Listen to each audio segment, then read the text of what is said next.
Esta es una producción de actualidadradio.com. Para conversar sobre este tema y otros temas que tengan que ver con el estado de la Florida, vamos a darle la bienvenida a Helen Aguirre, directora ejecutiva del Partido Republicano, que la tenemos vía Zoom. Siempre es un gusto verla. Bienvenida y feliz año. ¿Cómo estás, Helen? Aunque es febrero, pero feliz año. Ya me parece mentira que estamos ya en el mes de febrero. Karina, Agustín, muchas gracias por esta invitación y particularmente para poder compartir con los radioescuchas del programa de ustedes en Actualidad Radio.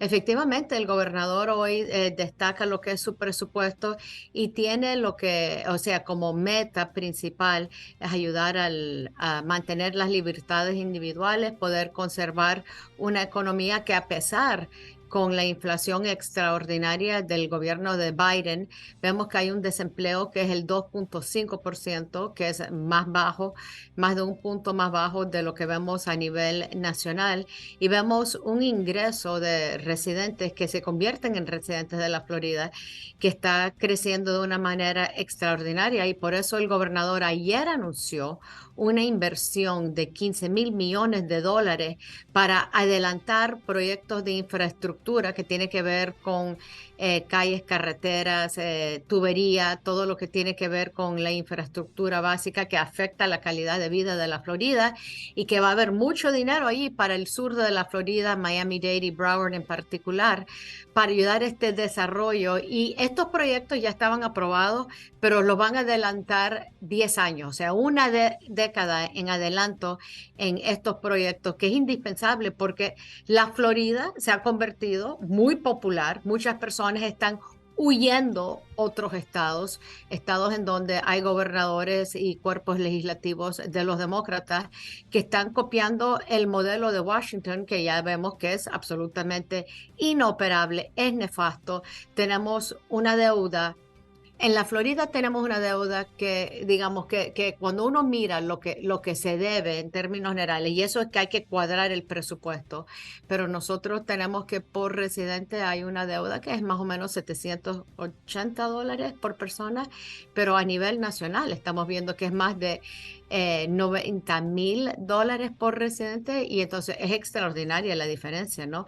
Pero por eso es importante tener un líder, un ejecutivo que sabe no solo ser defensor de la Constitución, pero que también sabe cuadrar un presupuesto y tener enfrente de él una mente de qué es lo que necesita la familia y cómo poder salir adelante. Y este presupuesto es un modelo de esos. ¿Cuándo comienza la sesión de la legislatura de este año? El 7 de marzo. 7 de marzo. Entonces, cuando él hace su discurso State of State, el estado del estado, y habla, y entonces eso es una carrera de 60 días, porque el sistema nuestro es part-time, no es un tiempo completo, aunque sí hay que decir que los miembros del cuerpo legislativo sí tienen que trabajar porque hay que preparar mucho en comité. Llegas el 7 de marzo, pero no es que comienza, o han ido preparando y trabajando anticipadamente sobre eso, y vamos a ver muchos temas que vamos a ver qué temas que se puede hablar sobre lo que es temas de legislación que tiene que ver con temas pro vida. Vamos a ver también con la segunda enmienda el derecho a portar armas con o sin permiso. Vamos a ver también temas que tienen que ver con apoyo para la policía.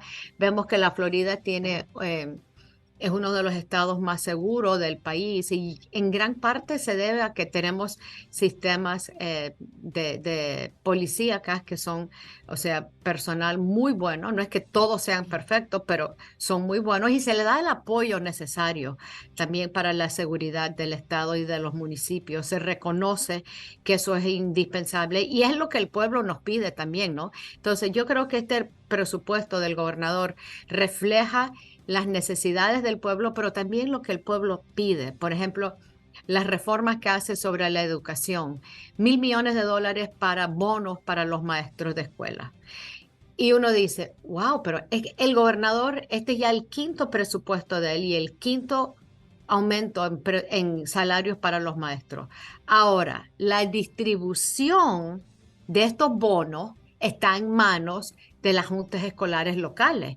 Hay muchas que las han mantenido, se han aguantado y no la han distribuido Entonces, el gobernador lo que ha propuesto y ha trabajado con el cuerpo legislativo es para que la legislación aprobada vaya por encima de la autoridad de la junta escolar individual y que se le llegue directamente a los maestros para que no puedan jugar aquellos que juegan a la política con el dinero y los bonos de los maestros, les pueda llegar de una manera más rápida y más directa porque se la merecen, ¿no? Son los que realmente están trabajando arduamente porque la mayoría la son. Desde luego que tenemos que cuidar y vigilar por la infiltración marxista que existe. Nos dijeron que no existía, no hay tales, existe, está en los libros de texto, hay en maestros que abogan por ello, lo vemos en las universidades estatales, así como en las escuelas también, y todas, incluyendo las escuelas charter, que quieren meter la indoctrinación de la ideología sexual.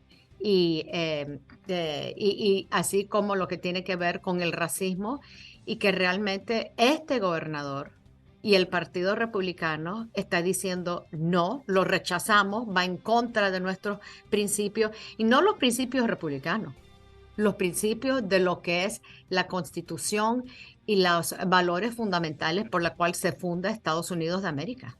El otro día, hace unos días, comentaba con Agustín fuera del aire que los programas y mainstream media liberales estaban diciendo que Ron DeSantis no quería permitir que se le enseñara a los estudiantes sobre los African Studies, como los estudios sobre la historia africana, right? Sí. Y la realidad es otra. No quieren que se hable del CRT, que no es la historia real, sino es una historia manipulada. Es una historia ficticia completamente que no se ajusta a la verdad. Es una historia completamente manipulada con una tendencia de adoctrinamiento y de confusión. Y por eso el gobernador se opuso. Precisamente hoy había un legislador demócrata que le había dado la razón al gobernador y decía que este curso que se trató de presentar en los high school, ¿no? A nivel de secundaria básica, pero a nivel de un curso estudios avanzados para el college, de preparación para el college, decía este legislador demócrata que el gobernador tenía la razón, que el curso es una basura, así mismo lo calificó, y que no se podía permitir. Y también, Agustín y Karinés, el gobernador fue el que propuso un proyecto de ley que se convirtió en ley hace un par de años, que la enseñanza de lo que es la historia afroamericana se tenía que exigir, se tenía que dar. Él es el que la propone. Lo que él objeta es que se utilice el racismo y el marxismo como base para enseñar estas clases, como esta en particular, que era para los estudiantes de las escuelas secundarias que toman un curso avanzado, que por ejemplo, uno de los temas es lo que llaman queer ideology, o sea, ¿qué tiene que ver eso con la discriminación? ¿Eso es una clase o una propuesta en qué grado? 12 grados. Esa es para los que están en 11º o 12º grado. Queer ideology.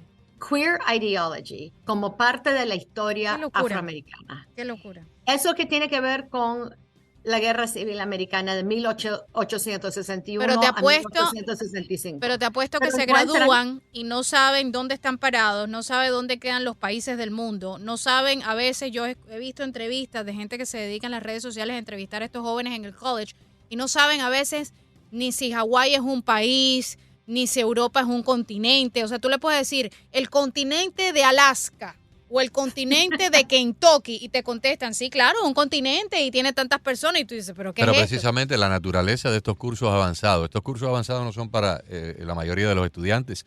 Estos cursos avanzados tal vez es para el 1, el 2, el 3% de los 2 o 3 mil estudiantes que van a esa escuela. Gente muy seleccionada por su nivel académico para que ya desde el grado 12 puedan ir preparándose para el college. Y muchos de estos cursos les dan la puntuación como si lo estuvieran tomando en el college. O sea, se supone que esta es la flor innata de esa promoción de high school que luego va a pasar a una universidad. Pero si ahí los vas a envenenar y le vas a dar una historia completamente adulterada, pues evidentemente no estamos Pero si nos haciendo. damos cuenta que los estaban envenenando desde primaria. Ujú. O sea, estamos viendo que tenían libros de lectura, entre comillas, lectura, que eran pornográficas, que eran cosas extraordinariamente gráficas de manera sexual para niños de 5 o 8 años. Ujú. O sea, y esto lo hacen a escondidas de los padres. Sí. Y es que lo peor de todo, si es que hay algo peor, es que saben que los padres lo van a objetar, entonces lo hacen a las espaldas de los padres. Y los padres no pueden objetar porque si no los denuncian, se pueden desquitar en los niños.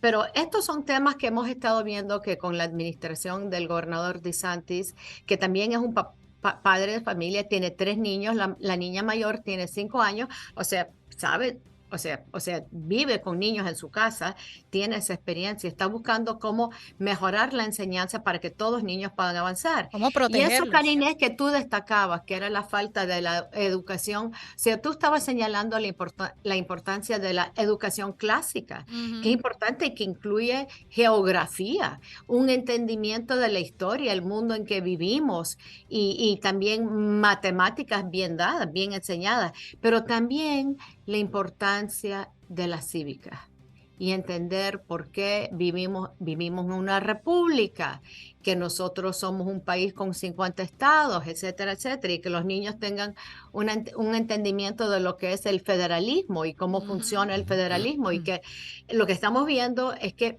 tenemos una dinámica hoy en día en donde el gobierno federal quiere asumir, incorporar todos los poderes del Estado, de la gobernación estatal. Y entonces por eso ellos quieren adoptar temas como ahora quieren que haya una ley que domine la ley sobre policíaca, de cómo vamos a tener la seguridad nacional, la seguridad de cada estado manejado por el gobierno federal. Por favor, o sea, eso es potestad del Estado. ¿Por qué entregársela al gobierno federal cuando este gobierno federal en particular es nefasto, ¿no? Pero el gobernador está buscando, él ha impuesto de nuevo la educación cívica y le está aumentando más de $1 millón para expandir la educación cívica en nuestras escuelas, Muy importante. porque los niños tienen que aprender sobre nuestro país y cómo ser buenos ciudadanos Ujú. para salir, participar, votar. Vivimos de esto. Esto no es un tema que tiene que ver con elecciones.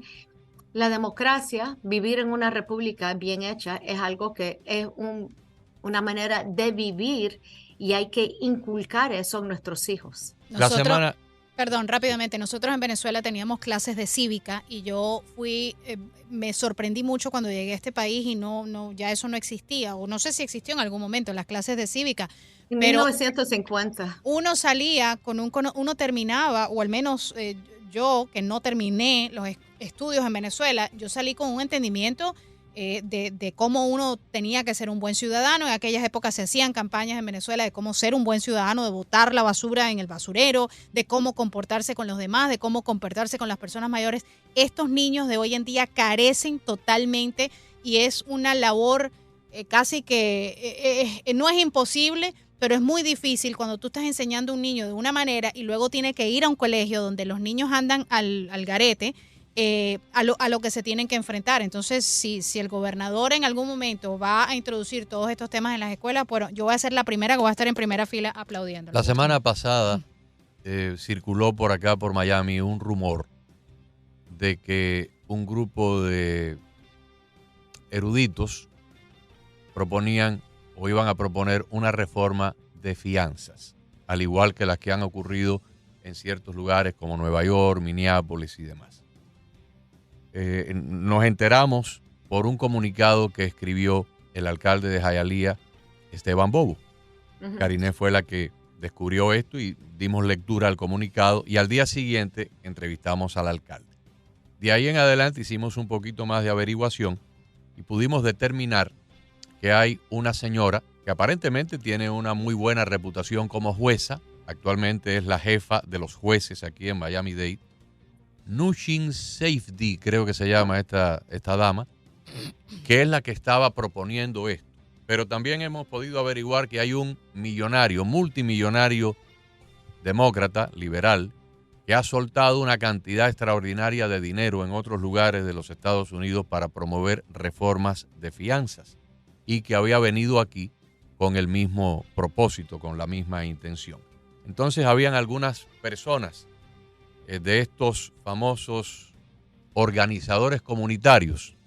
Recordemos que tuvimos un organizador comunitario de Chicago que luego terminó en la presidencia de los Estados Unidos. Organizaciones comunitarias de estas que recogen fondos y para financiar las campañas de algunos políticos que estaban empujando esta reforma de fianza. Pero al mismo tiempo varios políticos, varios jefes de policía se han opuesto a esto. Y nos llegó una noticia que no la hemos podido encontrar por ningún lado, de que el gobernador había hecho un comentario donde decía que se oponía vigorosamente a una reforma que terminara siendo un relajo y que terminara produciendo un aumento de la criminalidad, como ha ocurrido en todos los lugares donde ha habido reformas en otras partes de los Estados Unidos. ¿Sabes algo de esto?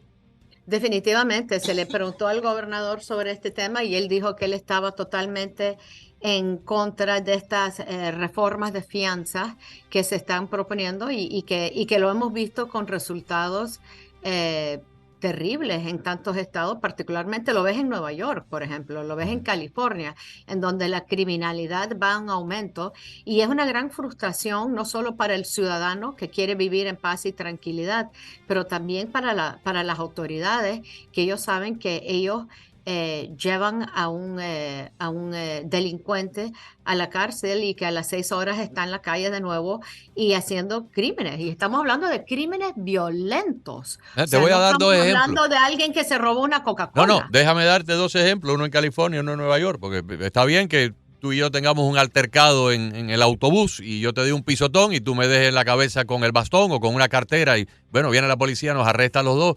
Ok, no debemos estar 30 días en la cárcel. Yo creo que ahí cabe perfectamente salir sin fianza. Nueva York. Esto ocurrió hace como 15 o 20 días. Perdón. Un señor está separado de su esposa, problemas matrimoniales, le propina una paliza extraordinaria. Ella, cuando el hombre llega a la casa, parece que sospechaba que iba a haber un altercado y sin que él se diera cuenta, puso el teléfono celular a grabar un video. Y el video capta todas las imágenes de la paliza brutal que le da el marido a la mujer, la manda al hospital, lo arrestan, cuando ella sale del hospital lo acusa, muestra a la policía las imágenes del video, la policía ya con esa evidencia arrestan al hombre, lo llevan para la comisaría, no le ponen fianza, lo mandan para la calle y el sujeto busca un arma de fuego y mata a la esposa. Ese es un caso. Una muerte totalmente evitable si lo hubieran dejado con una fianza alta. Porque además era intento de asesinato porque la golpiza terminó con una hospitalización de la señora. En California, la policía va a ponerle una multa de tránsito a una camioneta manejada por dos sujetos y descubren que en la parte de atrás había un cargamento de pastillas de fentanil. El mayor cargamento en la historia del estado de California, 150,000 pastillas de fentanil. Llevaban los dos sujetos. Los arrestan, los mandan para la comisaría y los dejan salir sin fianza, bajo la promesa de que se presenten a juicio. Evidentemente, todavía los están esperando. O sea, esto es lo que está ocurriendo en estos lugares donde han convertido liberales de extremo radicalismo estas ciudades en ciudades espantosamente, insoportablemente difíciles para vivir. Y por eso es que hay gente huyendo de ahí para otros lugares. Pero no todo el mundo puede huir, no todo el mundo puede vender su casa, no todo el mundo puede cerrar su negocio e irse, porque no pueden.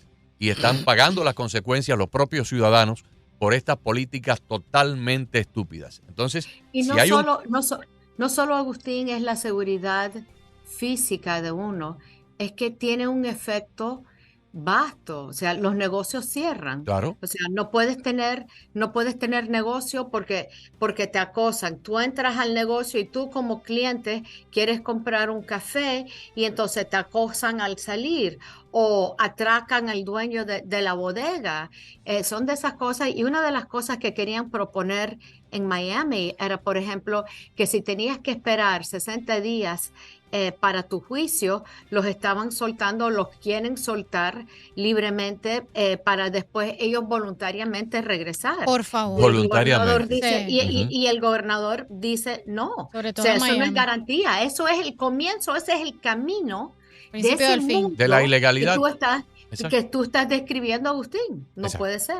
Muchísimas gracias. Manténnos al tanto, por favor, de todo lo que se esté preparando para la sesión legislativa y volveremos a conversar pronto. ¿Dónde Así la gente puede averiguar sobre esta propuesta para este alivio de los impuestos? Esto lo tienen, ¿sabes qué? Te lo voy a tener que mandar porque ahorita no recuerdo exactamente y no Ok. quiero darle Yo lo información. menciono mañana en el programa, no hay Mañana problema. yo te mando el .com, Perfecto. donde es el .gov en este caso. Yo te lo dejo saber. Perfecto. Muchísimas gracias, Agustín y Karines. Y desde luego a todos los radioescuchas de Actualidad Radio. Muchas gracias. Un abrazo. Escuchas un audio de actualidadradio.com.